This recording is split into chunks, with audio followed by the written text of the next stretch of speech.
America और Israel के रिश्तों में अब तक की सबसे बड़ी दरार दिखाई देने लगी है? क्या डोनाल्ड ट्रंप ने अपने सबसे करीबी सहयोगी माने जाने वाले बेंजामिन नेतन्याहू को साफ शब्दों में चेतावनी दे दी है कि अगर ईरान के खिलाफ नया युद्ध शुरू किया तो इस बार अमेरिका साथ खड़ा नहीं होगा?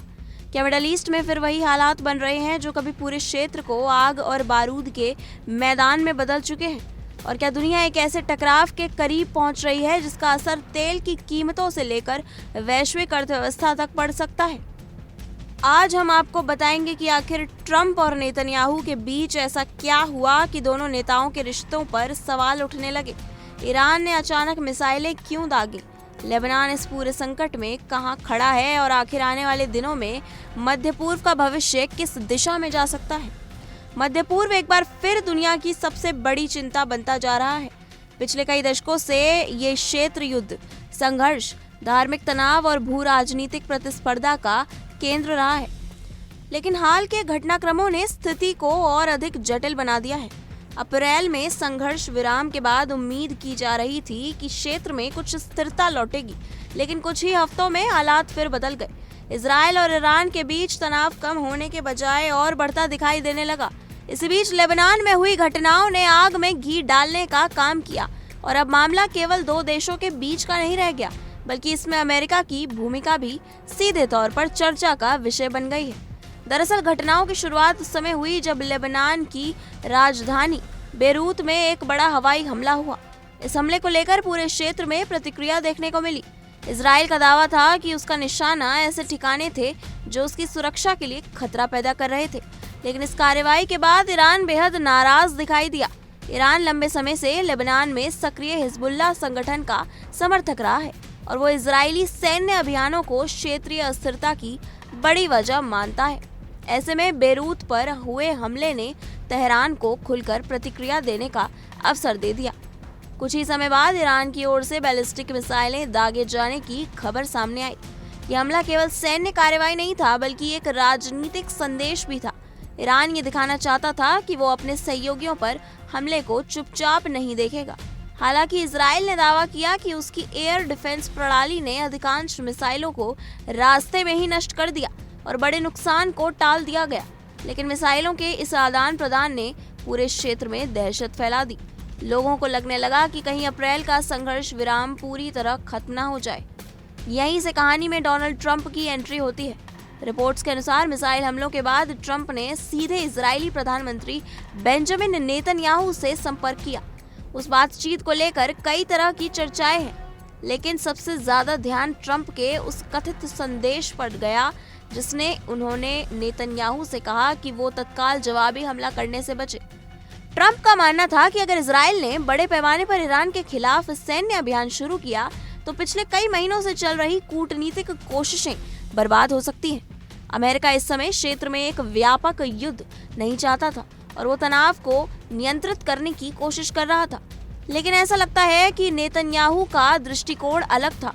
इजराइल लंबे समय से ये कहता रहा है कि वो अपनी सुरक्षा से कोई समझौता नहीं करेगा, चाहे अंतर्राष्ट्रीय दबाव कितना भी क्यों ना हो। यदि उसे खतरा महसूस होगा तो वो कार्रवाई करेगा।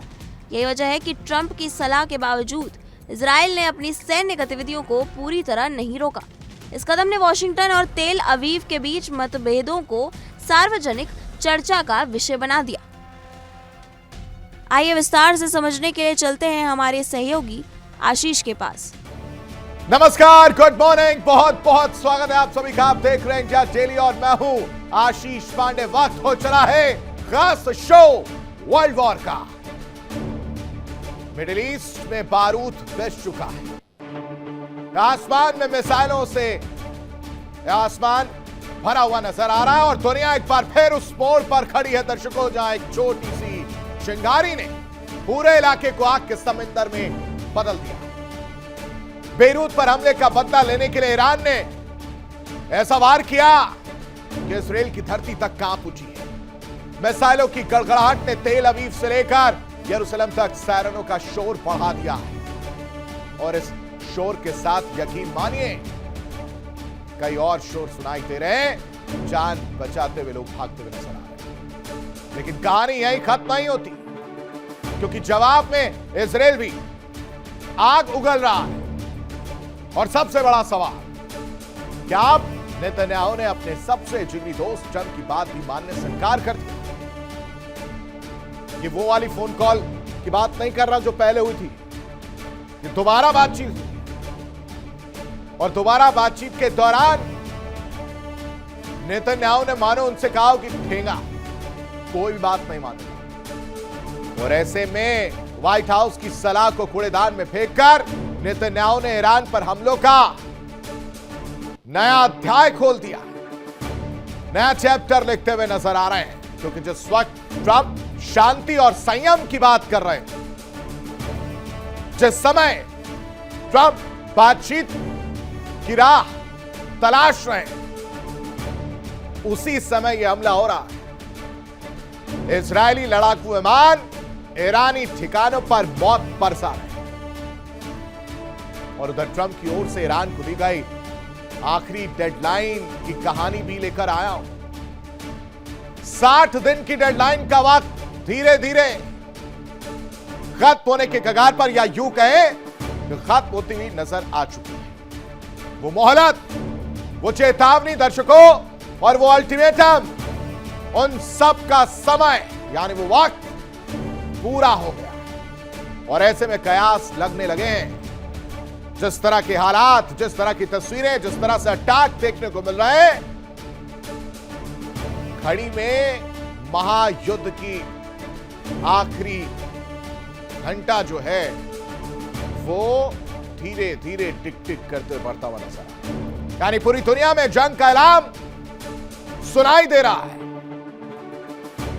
और इसी बीच दुनिया की निगाहें उत्तर कोरिया पर भी।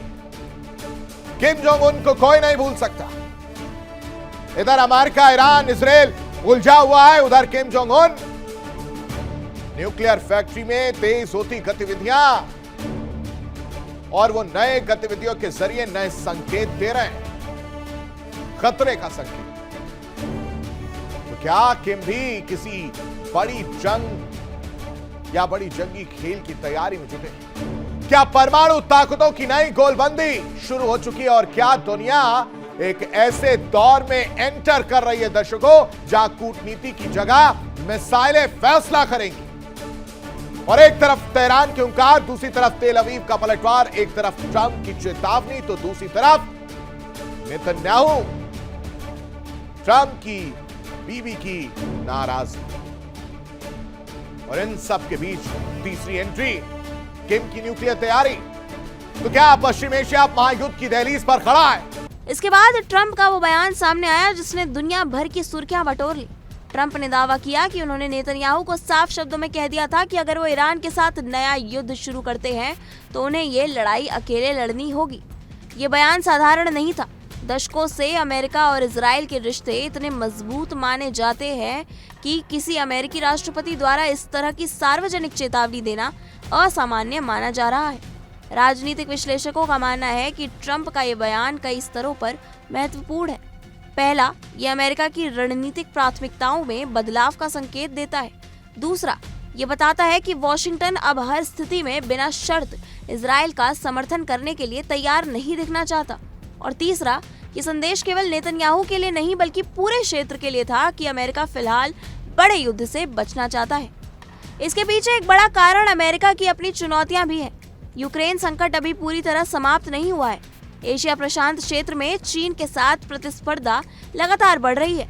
वैश्विक अर्थव्यवस्था पर दबाव बना हुआ है। ऐसे समय में अमेरिका किसी नए और लंबे युद्ध में उलझने का जोखिम नहीं लेना चाहता। यही वजह है कि ट्रंप प्रशासन की प्राथमिकता तनाव कम करना है, जबकि नेतन्याहू की सरकार सुरक्षा के सवाल पर अधिक आक्रामक रुख अपनाना रही है। जबकि नेतन्याहू की सरकार सुरक्षा के सवाल पर अधिक आक्रामक रुख अपना रही है। हालांकि कुछ घंटों की बेचैनी और तनाव के बाद दोनों देशों की ओर से नरमी के संकेत मिलने लगे। ईरानी सेना ने कहा कि वो फिलहाल आगे के आक्रामक हमले रोक रही है। दूसरी तरफ नेतन्याहू ने भी अपने बयान में संकेत दिया कि मौजूदा सैन्य चरण समाप्त हो गया है, लेकिन उन्होंने साथ ही ये चेतावनी भी दी कि अगर ईरान ने दोबारा हमला किया तो जवाब और भी कठोर होगा। यानी दोनों पक्ष पीछे हटे जरूर हैं, लेकिन किसी ने भी अपने विकल्प बंद नहीं किए हैं। यही कारण है कि विशेषज्ञ इस स्थिति को वास्तविक शांति नहीं बल्कि एक अस्थायी विराम मान रहे हैं। इतिहास बताता है कि मध्य पूर्व में कई बार युद्ध विराम हुए, लेकिन छोटी से छोटी घटना ने उन्हें फिर से तोड़ दिया। आज भी वही खतरा बना हुआ है। अगर किसी सीमा पर छोटी सी झड़प होती है, अगर किसी समूह द्वारा रॉकेट दागे जाते हैं या यदि किसी रणनीतिक ठिकाने पर हमला होता है तो स्थिति फिर से विस्फोटक हो सकती है।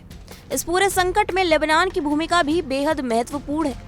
लेबनान लंबे समय से इजराइल और हिजबुल्लाह के बीच संघर्ष का मैदान रहा है। हिजबुल्लाह को ईरान का करीबी सहयोगी माना जाता है और इजराइल उसे अपने लिए सबसे बड़े खतरों में से एक माना जाता है। यही वजह है कि इजराइल बार बार लेबनान में सैन्य कार्रवाई करता है। दूसरी ओर हिजबुल्लाह और उसके समर्थक इसे आक्रमण बताते हैं। इस टकराव का सीधा असर लेबनान की जनता पर पड़ता है, जो पहले से ही आर्थिक और राजनीतिक संकटों का सामना कर रही है। इसी पृष्ठभूमि में लेबनान के राष्ट्रपति जोसेफ ऑन का बयान सामने आया। उन्होंने इजराइल से अपील की कि युद्ध के बजाय बातचीत का रास्ता अपनाया जाए। उनका संदेश साफ था, अगर दोनों पक्ष वास्तव में शांति चाहते हैं तो उन्हें बातचीत की मेज पर बैठना होगा। लेकिन सवाल यह है कि क्या क्षेत्र की शक्तियां इस अपील को सुनने के लिए तैयार हैं? दूसरी तरफ वैश्विक बाजार भी इस पूरे घटनाक्रम पर नजर बनाए हुए हैं। मिडल ईस्ट दुनिया के ऊर्जा बाजार का केंद्र माना जाता है।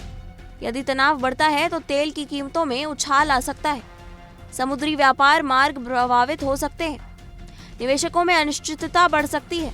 यही कारण है कि ये संकट केवल क्षेत्रीय नहीं बल्कि वैश्विक महत्व का बन चुका है। अब सबसे बड़ा सवाल यही है कि आगे क्या होगा। क्या ट्रंप की चेतावनी नेतन्याहू की रणनीति को प्रभावित करेगी? क्या अमेरिका और इजराइल के बीच मतभेद और गहरे होंगे? क्या ईरान वास्तव में पीछे हटेगा या फिर ये सिर्फ समय खरीदने की रणनीति है? क्या लेबनान में चल रही बातचीत सफल होगी? और सबसे महत्वपूर्ण, क्या मिडल ईस्ट एक और बड़े युद्ध से बच पाएगा? फिलहाल दुनिया इंतजार कर रही है। बंदूकें भले ही कुछ समय के लिए शांत हो गई हों, लेकिन तनाव अभी भी मौजूद है। कूटनीति और सैन्य शक्ति के बीच खींचतान जारी है। आने वाले दिन तय करेंगे कि ये संकट बातचीत की मेज पर खत्म होगा या फिर एक बार फिर मिसाइलें और लड़ाकू विमान पूरे क्षेत्र को नई आग में झोंक देंगे। इसके अलावा इस पूरे घटनाक्रम का एक और महत्वपूर्ण पहलू है जिस पर दुनिया की नजर टिकी हुई है। अगर अमेरिका और इजराइल के बीच रणनीतिक मतभेद वास्तव में बढ़ते हैं तो इसका असर केवल मिडल ईस्ट तक सीमित नहीं रहेगा। वर्षों से अमेरिका को इजराइल का सबसे बड़ा सुरक्षा सहयोगी माना जाता रहा है। ऐसे में यदि वॉशिंगटन और तेल अवीव अलग अलग दिशा में चलते दिखाई देते हैं तो क्षेत्र के दूसरे देशों की रणनीतियां भी बदल सकती हैं। ईरान उसे अपनी कूटनीति जीत के रूप में पेश करने की कोशिश कर सकता है, जबकि खाड़ी देशों के सामने भी नई चुनौतियां खड़ी हो सकती हैं। विशेषज्ञों का मानना है कि आने वाले कुछ सप्ताह बेहद निर्णायक साबित हो सकते हैं। एक तरफ पर्दे के पीछे कूटनीतिक बातचीत जारी है, दूसरी तरफ सैन्य तैयारियां भी कम नहीं हुई हैं। यही वजह है कि स्थिति भले ही फिलहाल नियंत्रण में दिखाई दे रही हो, लेकिन तनाव पूरी तरह खत्म नहीं हुआ है। किसी भी गलत आकलन, किसी भी छोटी सैन्य कार्रवाई या किसी अप्रत्याशित घटना से हालात फिर तेजी से बिगड़ सकते हैं। दुनिया के बड़े देश भी इस संकट को लेकर चिंतित हैं, क्योंकि यदि मिडल ईस्ट में व्यापक संघर्ष छिड़ता है तो उसका असर वैश्विक तेल आपूर्ति, अंतर्राष्ट्रीय व्यापार और वित्तीय बाजारों पर पड़ सकता है। महंगाई बढ़ सकती है, ऊर्जा संकट गहरा सकता है और कई देशों की अर्थव्यवस्थाएं नए दबाव में आ सकती हैं। यही कारण है कि ये केवल इजराइल, ईरान या लेबनान का मामला नहीं रह गया है, बल्कि पूरी दुनिया इससे प्रभावित हो सकती है। फिलहाल तस्वीर यही कहती है कि युद्ध और शांति के बीच की दूरी बहुत कम रह गई है। एक तरफ बातचीत की कोशिशें हैं तो दूसरी तरफ अविश्वास और सुरक्षा चिंताएं। ट्रंप की चेतावनी, नेतन्याहू का रुख, ईरान की रणनीति और लेबनान की अपील, ये सभी आने वाले दिनों में इस क्षेत्र का भविष्य तय करने वाले अहम कारक साबित हो सकते हैं। अब देखना होगा कि क्या नेता कूटनीति को मौका देते हैं या फिर एक बार फिर मिसाइलों और हवाई हमलों की गूंज मध्य पूर्व के आसमान में सुनाई देती है। क्योंकि इतिहास गवाह है कि इस क्षेत्र में शांति की राह हमेशा कठिन रही है, लेकिन हर नया संकट दुनिया को ये याद दिलाता है कि युद्ध शुरू करना आसान है, उसे रोकना नहीं। फिलहाल इस बड़ी खबर पर आपकी क्या राय है? क्या ट्रंप की चेतावनी वास्तव में इजराइल की रणनीति को प्रभावित करेगी या फिर नेतन्याहू अपने फैसलों पर कायम रहेंगे? हमें कमेंट सेक्शन में जरूर बताएं। फिलहाल के लिए इतना ही। देश और दुनिया से जुड़ी तमाम बड़ी खबरों के लिए जुड़े रहिए इंडिया डेली के साथ। देखिए इंडिया डेली 24/7 अब आपकी स्मार्ट टीवी पर। इंडिया डेली मौजूद है सभी डिजिटल प्लेटफॉर्म पर लाइव और लगातार। इंडिया डेली 24/7 हर दिन राष्ट्र को समर्पित।